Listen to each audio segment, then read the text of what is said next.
kalahating banyera. Ayan o. Saka may ulit. Nakakapit ang mga lumahan guys oh. Wow! Shout out sa pusit. Kung sinong may gusto, laki ng mata. Ayan guys oh, kinakapitan yung isda guys oh. Ayan guys.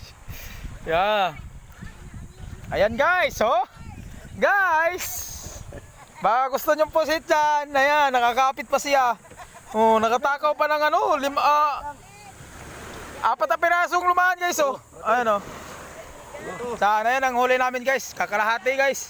Yan ang hina na panghuli natin ngayon. Ay, kung bibigta mo pa. Ito kami sa tabi guys. Ano, yung pusit ko guys oh, nakadali na oh. Ay, babay na yan. Nakali na. Ano? Pero chinilas mo at alangan niyan. Yan guys, yan na, i-deliver na sa fishing port guys.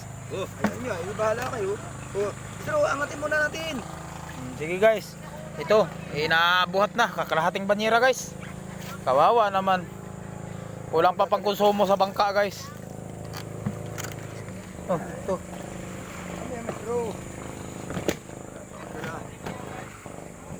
Ayan, bibenta na yung ano, isda natin guys. Pang konsumo guys. Okay, hanggang dito na lang muna ang video natin guys. At na ito tayo sa tabi. Yun lang ang huli natin guys. Maraming salamat.